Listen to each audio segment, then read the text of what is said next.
Just write in the chat, yes, if you can hear me.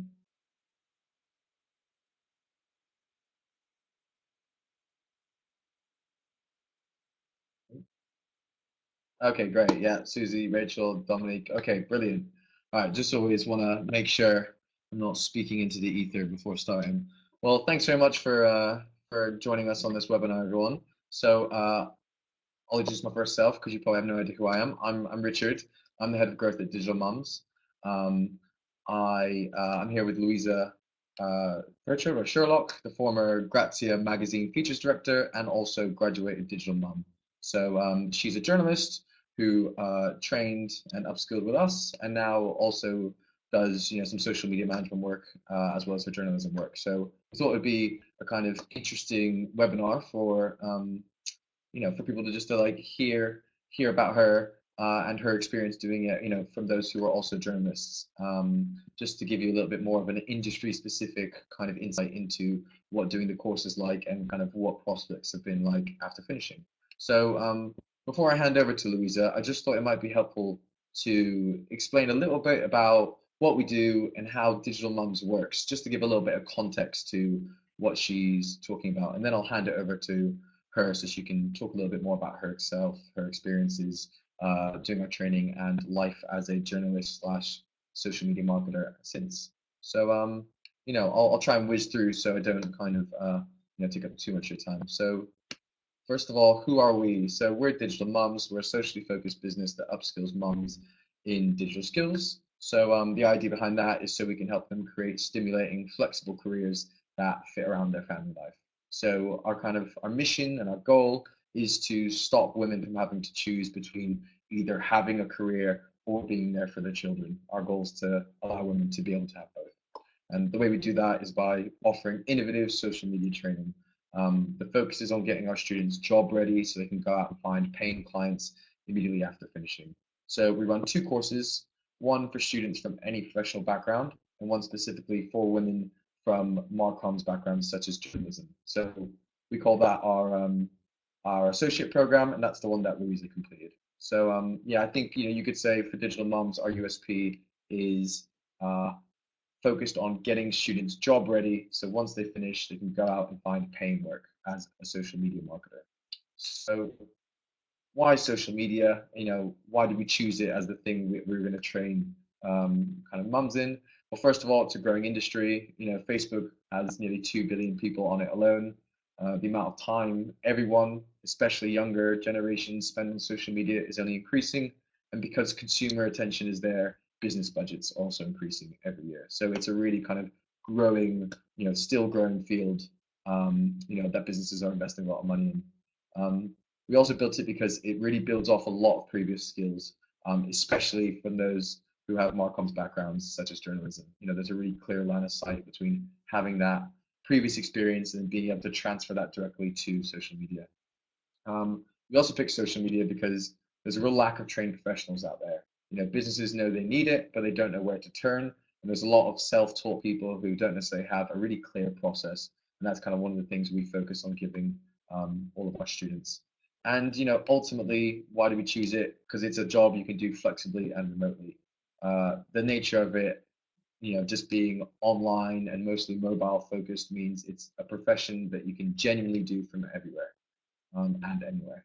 So how does it work? So with the associate program, students work with a real business and run a live campaign. It works kind of like a work placement or an apprenticeship, but it's done completely remotely and online. So essentially, from day one, you get matched to a real business and you get immersed in a real social media campaign. And so that means by the end of it, you've got 6 months of practical experience applying social media marketing for real, so you can go then and get paid to do it. And because it's all real, you gain complete confidence in your skills. You'll have 300 plus hours of direct experience, and it just means that you'll have the skills and the confidence in your skills to go out there and hit the job market. So that's why we have such extremely high success rates with 85% plus of our associate program grads going on to find paid work after finishing. So what does it involve? 6.5 months of training where you run that end-to-end campaign. But then once you finish, we don't just kind of kick you out and make you have to figure it out by yourself. We offer a 4-week bonus course focused on finding clients. This is called the Do the Hustle course. And it's a step-by-step process to find paid work as a freelance social media marketer. So after you finish your main training, you unlock this course, and then you go on and it helps you find paying clients. Generally, we find that journalists are pretty good at hustling work. They've already been used to, especially if they're freelancing, having to find their next. And so what's great about applying that mentality to social media is that rather than just bagging a piece of work, which is a one-time job, you can potentially bag a client and have that for a longer term kind of stint. So you're not just getting a one-off job, you're getting it for potentially months and even years if that relationship goes well. So yeah, and you may worry about how you'll get clients if you've only worked with editors up till now, but that's what the Do the Hustle course is for and what our graduate community is for. And that's the next point. You also get lifelong access to our graduate community. So I'm sure Louisa will talk about this, but the DM Collective, which is our grad community, is a really key part of helping our graduates build and sustain successful freelance careers. We've got hundreds of social media managers in there.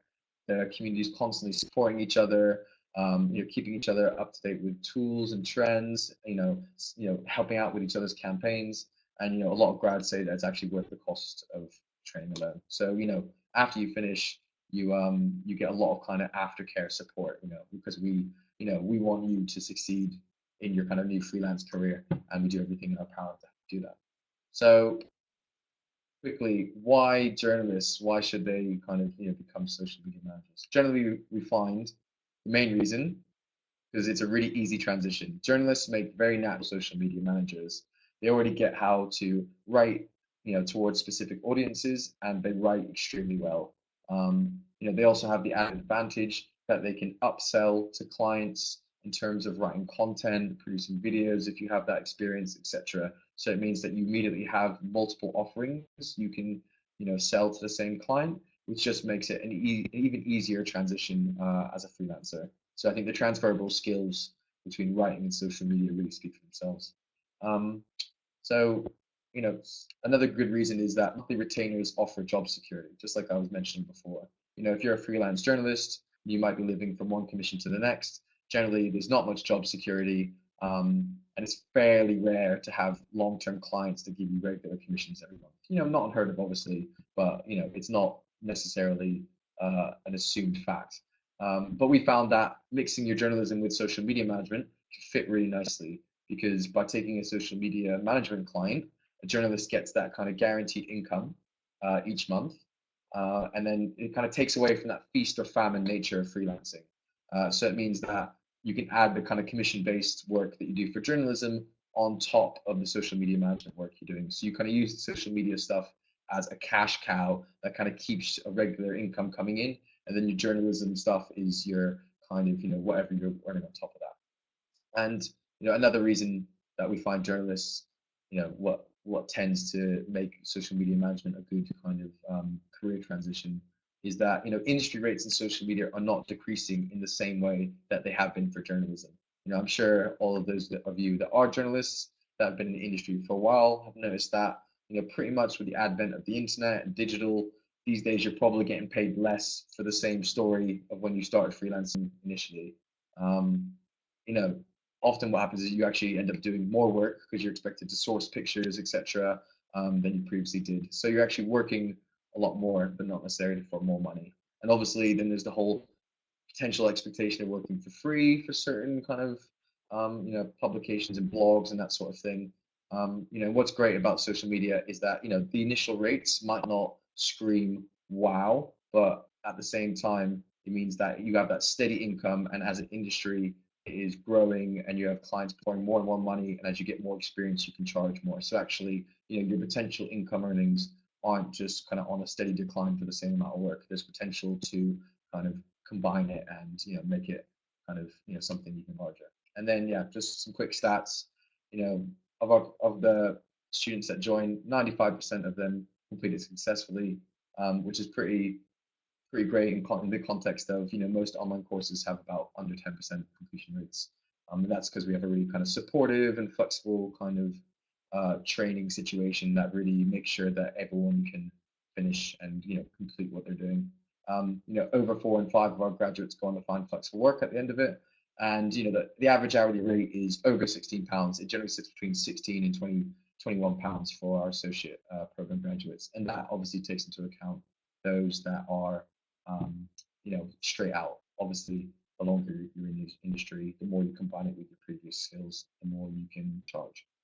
So that was all I had to say. That's my spiel out the way, just to give you a little bit of context. And I'm going to mute and unvideo myself and hand it over to Louisa. So Louisa, feel free to go for it. Great. Hi, everyone. Thank you for joining. I was going to do a poll to start with, so hopefully Richard can help with that, because this is my first webinar. I'm just quite interested to know really your own sort of thoughts and why you want to upskill in social media. It'd be interesting to hear kind of your thoughts, and obviously tell you my thoughts and why I've done it. So if Richard is able to do that, that's brilliant. So just maybe if I start just telling you a bit about myself. I don't know how to go back to the presentation. I don't know. Novice with this. Yeah, a bit about myself. So basically, I was the features editor, features director at Grazia for 5 years, and actually Claire, who's on this call, I think, got me the job there. Thank you, Claire. And before that, I was at the Mail on Sunday, and I did some customer publishing as well. So I've kind of been a journalist for 18 years. 100% print. I've done a little bit of kind of e-newsletters, a little bit of online stories, but no social experience at all. So I had my first son in 2012 and went back to Grazia 4 days a week, which worked really well. But then had my second son in 2014, and the cost of childcare was just crazy. I just couldn't afford it. So, and at the same time, we left London, so I had the commute on top of that, and I just couldn't make it work. So I decided to freelance. But before I did that, I looked on Gorkana for other jobs, and they all had some digital or social element to them, and I just had no idea what they were talking about. I had no experience of that, and I just felt I had this massive knowledge gap. And also at the same time, I was about to turn 40, midlife crisis. So I just needed, I knew I needed to kind of upskill and like future-proof myself. So at the same time, I'd seen an article that Rachel Mostyn, another girl, she's done the Digital Moms course, she wrote in Telegraph all about the course, and it just seemed just perfect. So I decided to sign up for that. And at the same time, just again with the freelance journalism, when I did start it, I was not loving it. I found that it was very stressful, as you all know, just pitching all the time, found it really stressful, waiting to hear back from pitches. And then when you do write stuff, it's kind of quite tight deadlines, which is quite hard to balance with your family. A lot of the time I found the pay, again, it was quite stressful not knowing how much I was getting in. Hello, Claire. It was quite stressful, yeah, not knowing how much it's going to get in. And obviously with the bills, you kind of want to know what's coming in and what's not. So I needed a plan B, and this social media seemed to be another way of generating money alongside the journalism. So I decided to go for it. Anything else on that one? Oh yeah, and also, crucially, obviously, flexible work. So I was really lucky with Grazia, they were fantastic. But I know a lot of women don't have that flexibility. And with wanting to work from home, you can do that 100% with this, and that's what I wanted. Obviously, you can with freelance journalism as well, but I wanted that with a second revenue stream where I didn't have to then be in an office doing it. So that's that reason. So, what's the next slide? So the training, it's quite full on. It's 15, 20 hours a week, which is quite a lot. And when you're balancing that alongside your freelance journalism, it's a lot of work, but it's only 6 months. And when it does feel like, oh my God, you're halfway through it. So it's not that bad. straight away you're put in with it's very practical learning. So as Richard was saying earlier, you're kind of with a match with a client straight away. You work together, put a campaign together. You're running your campaign. You're then reporting back on your campaign. So that in itself is fantastic. And at the same time, you're doing the same with your own platforms and your own kind of brand. So you're seeing the benefits as you go. My favourite thing about the course is you're put in peer groups, sort of 6 or 7 women, all from different backgrounds, so marketing, journalism, all sorts. So when you get bits in the course that you find quite difficult, so for example, metrics and KPIs, I had no idea about. I had a lot of freakouts about them, but the girls in my group knew everything about them. They all did marketing, so that was fantastic. And likewise, I was able to help them a bit with kind of content. And then you don't get the loneliness either that I struggle with the freelance journalism, because you have Google Hangouts every week with your peer group. You've got a WhatsApp group, you're constantly messaging each other. So you just feel part of something from the start, which is really kind of valuable, especially when you're freaking out about not understanding part of the course. So that's quite good. And it is 100% remote learning that you can fit around your work and your family. So, I did a lot of, 5 a.m. starts to get some of it out of the way, and then you do it at 11 o'clock at night. So you're still able to do your freelance work or your journalism, and just do the course top and tail and weekends. And my favourite bit, you get an NUS card. So you get lots of cool discounts with that, which is good. What was the next one? So this transferable skills from journalism. Sorry, I'm completely the wrong slide. So as Richard was saying earlier, it is kind of a natural fit for journalism, I think, to go into then doing social media management. So a lot of it for the clients, you're finding sort of third-party content to share on their platforms alongside created content. And you're doing that anyway when you're looking for story ideas. You're kind of going through, Twitter, through blogs, through websites. And so you're just naturally picking up stuff for your client as you're going. So it's not actually extra work, I didn't really find. Obviously, being creative, some of the campaigns or the clients might be a little bit kind of dry, but you kind of, you've got the knowledge and the skills to kind of make it exciting. Another big part of it is sort of engaging with influencers on all the different platforms for your client. But again, you're already doing that with your contacts, you're networking yourself. So again, you're just applying everything you're learning, you're already doing. It's just kind of making it all make sense. And then the big part, which is where you can make the money, is what I'm finding, is the creating content. So things like blogs or leadership pieces, e-newsletters, website stories, videos, which I was saying, you've got all that to offer, and you can add that on top of the monthly retainer that you've got with them for the social media management. So that I'm finding really kind of beneficial. And I definitely think any journalists who do that can offer the same thing. And like Richard was saying, when you've got a client, you can keep building on that relationship. It's an ongoing relationship. So you're not kind of having to pitch fresh every time and then wait for someone to come back to you or not come back to you, which happens. So life and work after the course. So I'm still with my program partner. I graduated in 2016, and I'm still with them, which is brilliant, and they're fantastic. A lot of it is word of mouth, so like the school gates. Some people have got work through like yoga classes. It's just doing the hustle, which is kind of the whole ethos of digital mums as well. It's just kind of putting yourself out there, and just saying what you do. And the amount of people are like, oh my god, how do you do this? How do you do that? So that's really good. And another thing which I was saying is a Digital Mum Collective. So it's a Facebook group you become a member of when you graduate. There's about 450 women on there now, and it's brilliant. So people who have got too much work, quite a lot of them have got too much work, they just put jobs up there.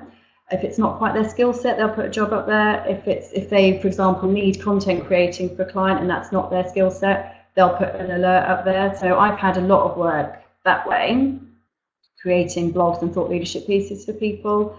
And then the people I've done that work for, they've then talked about me in their networks, and I've had extra work from their contacts. So it's this whole new lot of networks that I didn't have access to before. Another thing you can do, which is what I'm finding useful, is linking up with other digital mums. So one of the women in my peer group is brilliant at business and strategy. So every time she pitches to a client, I'm part of her package. I provide the blogs and thought leadership pieces again. And again, as we said before, it's 100% flexible, work from home. I've never met my client. She's in Geneva. I've worked for her for a year now. We do it all on Skype. I can do it around my freelance journalism, do it, it just fits in around the family. So, yeah, do it. So, anyone's got any questions? Or I can talk about, getting a question now.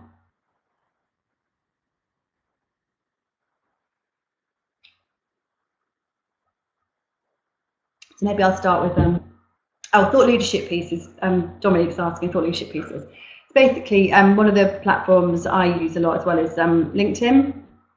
So for different clients, for example, I work with an NGO, and the boss of that often wants to do thought leadership pieces about his thoughts on gender lens investing or women's empowerment in business. So it's kind of a blog, but it's just much more focused and obviously voiced in their voice as well. And Mel is asking about the training. Is that the training, Mel? So the training is sort of 15 to 20 hours a week. I did it all because I had really limited childcare. I did a lot of it the weekend, a lot of it at night, a lot of it really early. So you have like weekly assignments, but as long as you get them done, you can do it any time in that week, obviously. Eve's asking any downsides with the course. Is that apart from feeling overwhelmed? No, actually. I did have an issue in my first week, like a major wobble. I hadn't done any courses or learning since the journalism training, kind of 20 years ago. And you kind of forget how to learn, I found. And also after having kids, you're sort of not always with it. I'm not always with it. So I found that was quite hard getting back into it. I had a massive crisis of confidence. I didn't think I could do it. So that was a big thing. But then you get through it and then you can do it. Do you find, sorry, Susie's asking to find lots of clients want you for your whole package of skills.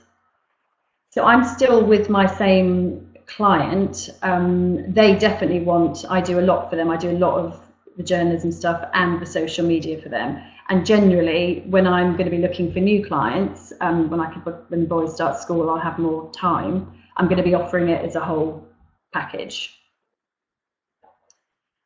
So Nazarine's asking about referring back to notes. So digital mums have a library that I think is lifetime access, or you certainly have access to it for a kind of a period after you graduate, and it's all in there. Brilliant. So if ever you forget anything, you can go back in there. On the collective, on the Facebook website, where all the digital mums all chat. If you have any questions about Facebook ads, about this picture's not working on Instagram, someone's got the answer. So you've constantly got that support as well.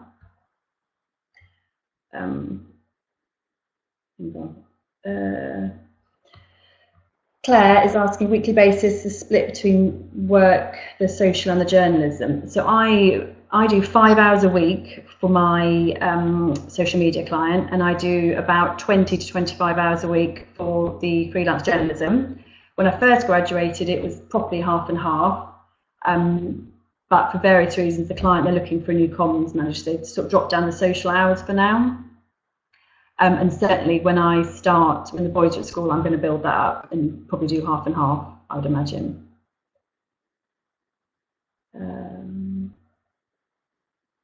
What else am I looking at? There was a question for you there, Richard, I think, as well. I'm sure.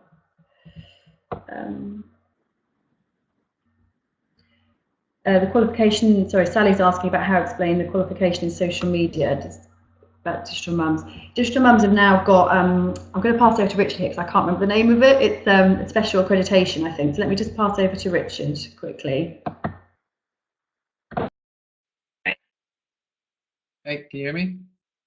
Yeah, cool. So it's a CPD accreditation. So CPD stands for um, continuous professional development. So we are kind of accredited with the CPD Standards Office. So they're one of the kind of leading UK bodies in vocational training. So essentially, they've kind of combed through the course and given it kind of thumbs up. So it means that you get, so the way the CPD works is actually, so often if you're a chartered marketer or a chartered PR person, you need to do a certain amount of CPD hours each year to maintain your status. And so everything that you do in Digital Mums counts towards that. And just to put that in perspective, you know, the average you need to maintain your chartered marketing status is like 30 hours a year. With Digital Mums, you get 300 plus hours. So you get like a mammoth amount.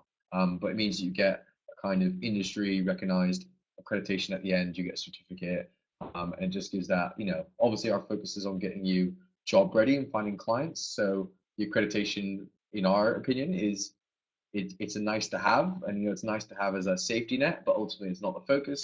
But you know it's always nice to have an accreditation that gives us the stamp of approval that what we're doing is industry recognized. All right, cool. I'm going to throw it back over to you, Louisa. Well, actually, yeah, I think Rachel asked me a question. I'll just quickly answer that. Let me just scroll up. I think it was something around, yeah. So Rachel asked, if I already work in social media for B2B, creating content, managing social channels, lead generation, etc., but as a content marketer, is it worth doing the course? So, I mean, ultimately, I guess it depends on you. Generally, what we find is that if you have multiple clients already and you feel really confident delivering results for them, then maybe the training isn't for you. But I'd say the training probably is for you if you still feel there are some gaps in your social media knowledge. I mean, that can often happen if you've kind of come from a slightly different industry or you've kind of fallen into it. You can feel like you kind of know most of what's going on, but maybe a bit of a lack of understanding of the whole end-to-end process that you want to deliver for a client. Also, we have a real focus on the analytics side of things, as I'm sure Louisa can attest to. Louisa actually wrote a great blog series about our kind of our method, our process. We essentially have this rigorous, tried and tested process called the test, measure, reflect, and refine model, which is kind of what the training is built around. And essentially, the concept behind that is that with everything, whether it's time of day you're posting, types of content, the way you're wording content, everything you do, you're testing it. Then you're using the analytics platforms because each social media platform has their own analytics platform, using that to measure. Then you're reflecting on what you've measured. Essentially you're learning how to drive insight out of the data, and then you're refining your future activity based on that data and that insight. So it's just essentially teaching you a really rigorous, tried and tested process that you can apply again and again for clients. And it means that you continuously get better. And essentially, it means that you're more likely to hit your KPIs and please clients, maintain contracts, and win new ones. So I'd say if you feel like you still need a little bit of training with that, it might be worth it. I'd also say if you are still unsure about how to get a really steady stream of clients. I mean, it sounds like, Rachel, you have a few clients already, which is great. But sometimes people, even if they have one or two, they're not really sure how to take it to the next level. So I'd say, again, like Louisa spoke about, and I mentioned in one of my slides, Digital Mums is not really just about the training, even though it's amazing training. But it's also around building the conditions for our graduates to build long-term sustainable freelance careers. So I think the Do the Hustle course plus the incredible graduate community, they're like big parts of why our students succeed and are able to find, continuous clients. So I'd say that if you have fears around how are you, kind of, then it might be for you. But I'd say if you do feel like super confident already in your skills and the clients that you have and delivering results for them, then potentially maybe not. All right, I'm gonna throw it back over to Louisa to answer some more of your questions. All right. Hi. So yeah, some of the questions. So Mel was asking if you do it in the work in a block or spread through the week. So I tend to, a lot of it is scheduling as well. You're scheduling posts to go out on platforms. So I tend to do that in a block, maybe like on a Sunday night, or I'll do it first thing in the morning before the boys are up. And then you're doing kind of your daily engagement on the different platforms. So again, when I'm on Twitter for myself looking for case studies or what have you, I'll then do a couple of minutes, 5-10 minutes engagement for the client as well. So that's kind of ongoing. I do it 7 days a week. Some people only do 5 days a week. Again, it depends on your client. So you just sort of work it out with them. And I think Jill was asking about where, if I'm doing journals and things for my actual client. I do stuff for their blog. I do blogs for their website. I've done stuff for their newsletters, and I've done some LinkedIn thought leadership pieces for them as well. And just going back to kind of what Richard was saying earlier about sort of money, because obviously that's what it really comes down to, is just earning that extra money. So I probably work out anything, you can kind of get up like £15 to £30 an hour, I think, and when you're adding all the content on top, it's kind of quite a nice big chunk, and it's a monthly retainer, so you know you're getting X amount a month, you know when you're getting it, you know that the bills or the nursery or whatever is covered with that money. And as Richard was saying, then any commissions you get on top, I don't feel personally as stressed about them, because you know you've got a chunk anyway. So that is a massive bonus, I find. And then there's any other questions in here? And also the collective, the Facebook collective, and all the women you meet on this, there's so many case studies. If you're looking for case studies, I don't have any problems. They're all there, they're amazing. So again, another bonus, and you know, they're all fantastic, brilliant women. So okay. Is there any other questions? Or Claire, do you get paid separately for content? No, so that's separate. So you have kind of your monthly retainer, which is doing the social media for the platforms, and you agree how many hours a week. And then obviously you have a sort of probably a monthly or weekly client call within that, and then you have monthly reporting back to them as well. So that's kind of all included in your hourly rate. And then any content, you do that on top. So you can either do kind of one-off blogs or one-off things, or you try and sell it as, which I do, try and sell it as a package. So I don't know, like five blogs for 500 quid or what have you.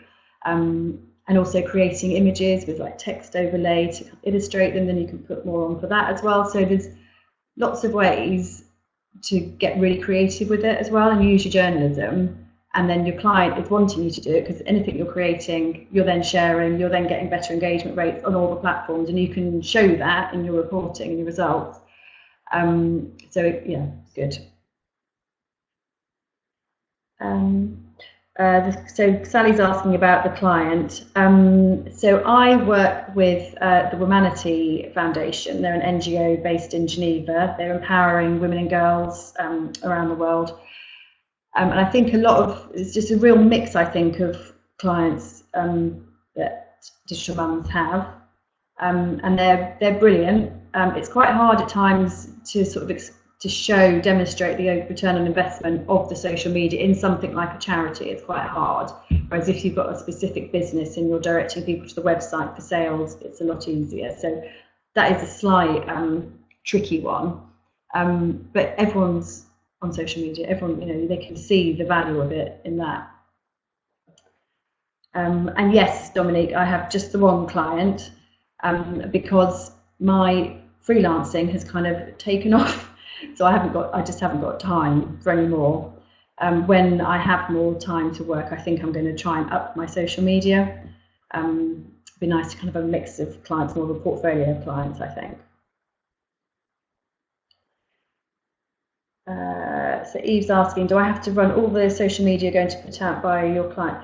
No, so in the course, it depends on your client, but in the course, you go through stages where you have to do a big spreadsheet of created content that you'd suggest and also third-party content that you'd suggest sharing, along with your client might want to see some like example posts that you're going to do, just so they can make sure you're not going to make any massive clangers. And then when they see that you obviously know what you're doing, you kind of got free hand, basically.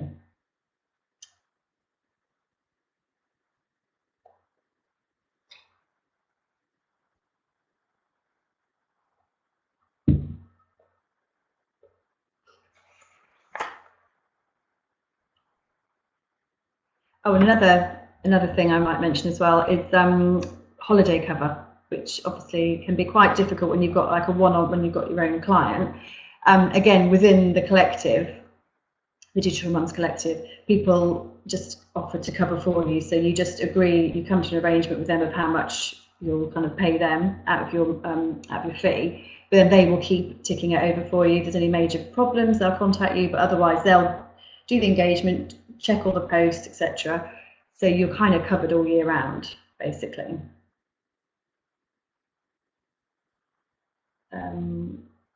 Content marketing. No, it's just social media. We didn't do content marketing. It's just social media on the course.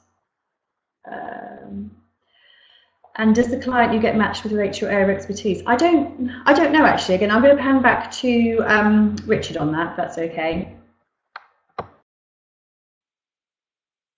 Okay, so does the client get matched with relate to your area of expertise? So in terms of that matching process, the way it works is we take into account previous background. We also take into account stuff like where you live, like so is that client a really kind of heavy kind of written client, then a journalist might be an obvious choice. But obviously it depends on industry as well. So if that client, somebody has specific experience in an industry. So for example, Louisa writing about kind of women's issues made that her kind of match to the Womanity Foundation a kind of nice match because they're obviously focused on kind of gender focused issues and Louisa had a background in that. So we do try and match. I mean, obviously, there's only a small amount of spaces on each cohort. We have like 20 or less each month, and we don't run them every month. So it means with that number of businesses and that number of kind of students, there's never like, it's not like every person fits perfectly, but we do take it into account when matching. But ultimately, I think what we say is that even if, sometimes you're matched and it relates to your area of expertise, which is great because it means that you'll kind of understand it immediately. But if not, it just gives you another grounding in a different industry, which opens up the kind of potential clients that you might be able to get afterwards, because you'll be able to lean on your previous experience, but then have an extra 6 months experience potentially in something different, which then opens up doors in another way. So, it can really work out either way. Yeah, just to answer the content marketing part of the course, the focus of our course, I mean, already it's 15 to 20 hours. And because it's focused on being really real and practical, to do a content marketing course on top of that, content takes time and it takes a large amount of time. So that would be kind of a separate course. But we do kind of have, lessons about content marketing and how it fits into social media. And we do have kind of lessons on the kind of overall digital marketing landscape. So you'll have lessons on like SEO and that sort of thing, but you won't actually be doing any form, for real, because we don't want you to spend too much time doing that. That takes away from the focus of learning how to get, really in-depth social media skills that allow you to then charge out for them afterwards. So yeah, and I think Rachel, just to answer your question, is the fee set by digital marketers for the client? So I think you're talking about the fee that Louisa has with her client or digital mums when they graduate. So we don't set that fee. We're not involved in that. Okay, the retainer fee. Yeah, that's so part of what we teach in that Do the Hustle course, which is the bonus course that happens after the training. Part of what we teach there is how to find clients and how to negotiate your rate. So we aren't involved. So we generally say, here's a kind of starting point, generally what you can expect, when you're essentially, even though you might have years of previous experience, you're still starting as an inexperienced social media manager. So we say, you might want to start roughly here. but to be honest, it's up to you to negotiate that. So you can really like negotiate what you can. You know, some students get, negotiate really, really high fees depending on their experience, the client, exactly what they're doing, whether they're combining with other things. So we really get involved in that. So I think that retainer fee, I mean, if you're a really good negotiator, you can convince a client that's got a fair bit of money to pay you loads of money, then that's great. So yeah, so that's up to you. I mean, we do have lessons in the Do the Hustle course, which is kind of focused on how to negotiate your rate and that sort of thing. Because obviously that's less around social media and more around freelancing in general. That's kind of a key skill that you need as a freelancer. Um, and Rachel, I'll let Liza answer that fully, but I'm pretty sure it's a monthly retainer rather than an hourly one. But I'll hand it over to her.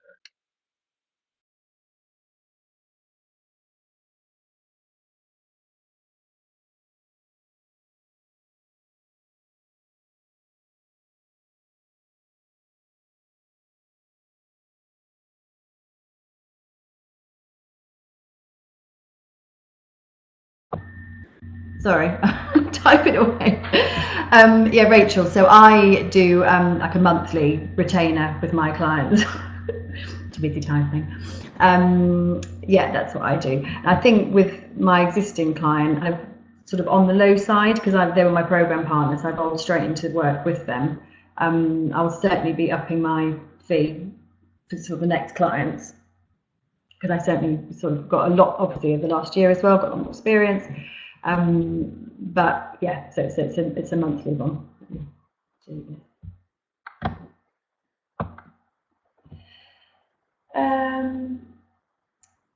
Eve's asking what takes the most time. The thing that takes the most time, which is on all the platforms, is scheduling. That does take a lot of time, depending on how many posts you're doing a day. You do more posts on Twitter, I would say. So yeah, an engagement. It depends which platform your client wants to be on and which ones you're finding you're getting kind of most engagement from. It depends what you're trying to achieve, but when they all take some time. Facebook can be quite tricky to get the engagement you want. So a lot of the time also is spent on the analytics and looking at what's performed well over the past week, month, whatever, to sort of hone what you're doing and test something else, like which you were saying earlier about doing kind of testing, constantly testing, and then refining what you're doing. And that does take a lot of time, but then again, you see the results from it. And Dominique's asking about my own social media marketing. Yes, I do. So one thing I did learn from the course early on was your LinkedIn page is kind of super important. So I kind of pimped mine up a bit. I still got some way to go with it, but I did massively improve it. And I've got a long-standing client now through that. So I do work for them every month, which is fantastic. And that came through LinkedIn. And actually, LinkedIn is a really good place to look for work as well. When I was going back earlier saying about where you get your work from, you get a lot of contacts from people contacting you through LinkedIn. So I think that's another good place to go.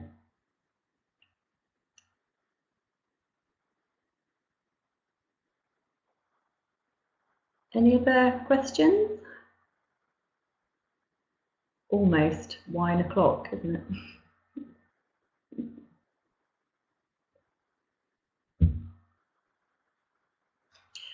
Susie. Yes, some do. This other one, no, it wasn't. It was someone I'd worked with years previously, and I'd kind of souped up my profile and was just much more active on LinkedIn.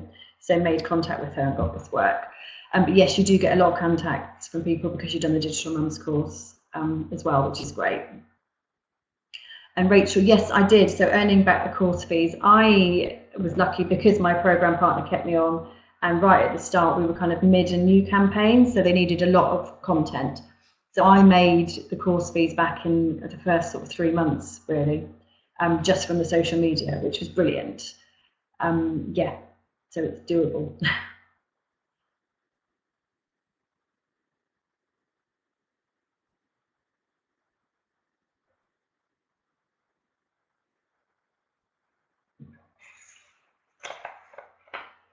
And it's great because as I was saying, I don't know, everyone's kids and how old they are, but when mine start school, I know that I'm going to be able to do the school run. I'm not going to have to worry about the kind of pickups, which I was having to do when I was working in an office.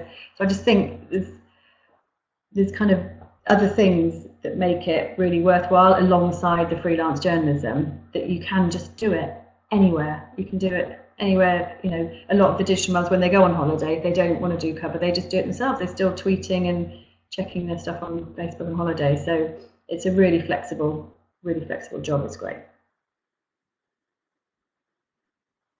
Okay, I'll hand this one back to Sally's question back to Richard.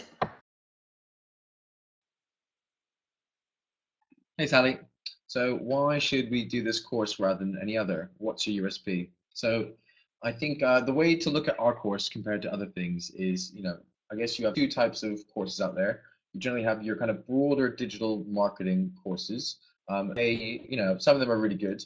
Um, they're usually kind of similar price to what we do, um, and they are very broad but quite narrow in terms of how deep you go in. So I think what you do is you get really nice broad knowledge of stuff, but actually in terms of implementation and executing each of the marketing channels, i.e. like SEO or social media or programmatic advertising, you don't get enough direct experience to be able to actually go out and find a paying client afterwards. So what we did was kind of turn that on its head. And we said, rather than doing a really broad course, let's do something really narrow, but really deep. So it means that all of our students can actually, build the market ready skills, because everything you're doing is practical and for real. And with this course, for real business, it means that as soon as you finish, there's no doubt about whether you can do it for a client. There's no question in your mind because you've literally been doing it. So there's, other courses you might learn to talk the talk, but this is very much walking the walk, specifically for social media.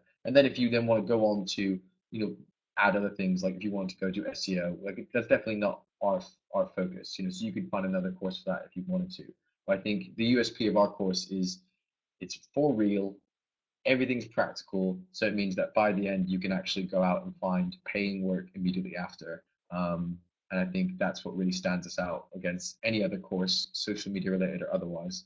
And I'd say also the USP is the graduate community. I mean, I think because it's a really immersive course, and because everyone who does it is a mum and has a shared experience, the graduate community is genuinely incredible, and the amount of support they give each other. I've never heard of other courses where people are not just staying in touch, but are good friends and engaging on a community 2 years on after graduating. And that happens all the time. Like our old graduates are just as engaged as our new ones. Um, and it doesn't look like it's, has any sign of stopping. So I'd say that as well, the amount of value that gets added uh, over the long term rather than just the short term, which a lot of courses focus on, I think is also a USP. So I'd say the focus on it being real and practical so that you get market ready skills and can find paid work immediately after finishing, and also the graduate community. I think those make us stand out against other courses, which aren't necessarily bad. I just think their focus is different from ours. Hope that answered your question, Sally. And I mean, I can answer Mel because I'm aware that it's coming up to 50 minutes. So I think we should probably wrap up. But Mel asked, is Louisa's 5 hours a week for her client an average amount of work per client? It can be. I'd say it can vary in terms of what clients want. Generally we say, as a rule of thumb, again, there's no hard, in fact, there's no hard definites with social media. But as a rule of thumb, 5 hours a week is enough to manage like one platform really well. So often if a client wanted you to manage three, then that might end up being 15 hours. I'd say the average that our students work is probably around 2 days a week. And that's either with one or two clients. So generally what that works out is one client for 10 hours, or maybe a bit more than that, or two clients at roughly 5 to 6 hours. And also what we say is don't charge per hour, charge on a monthly retainer for outputs, because that means you aren't forced into a situation where a client's trying to grind you down your hourly rate. There's a certain amount of hours that you need to do things well. So what we say is don't go for an hourly rate, go for the monthly retainer, and do it on outputs rather than time spent, because it just means that the client gets a really good job, and then you aren't kind of bled slowly on your hourly rate by clients, which is what naturally will happen when you're working as a freelancer with businesses. So yeah, so overall I'd say the average is probably slightly more than that. But per client, it can be 5, it can be 10, it can even be 15 or 20. It really does vary on the client. Um, all right, guys. Well, thank you very much for attending. I think that was a really, really kind of interesting webinar. I think Louisa was amazing. So everyone, hats off to Louisa, and thanks very much for spending your Thursday evening with us. So what I'll do as a follow-up is I'll get an email over to everyone who attended, just with a recording of the webinar, so you have it to hand in case you want to re-go over something, remind yourself of some of the answers that Louisa gave. I'll also send over the brochure, so you can kind of just have a little read through if if you kind of need refreshing about any part of the course. And yeah, I'll just send that email and details on how to apply, just as a kind of final thing. So we've only got under 20 spaces left for our final 2 courses before the summer starts. So we have two courses starting in June, and then our next one is not until the end of September, and that one is 3/4 full already. Because obviously September is a really popular time. So I'd say if you are thinking, contemplating joining the associate program, definitely time is of the essence. So I'll send the application form so you guys have it to hand. And then yeah, there's under 20 spaces for the 2 June courses, and then there's pretty much a 3-month gap, and then possibly that will be longer because September looks likely to sell out soon. All right, guys, well, I'll put all in an email so you have it to hand. Once again, thanks very much to Louisa for taking her time out with us, and thank you all for joining. Hope that was helpful. All right, see you later, guys.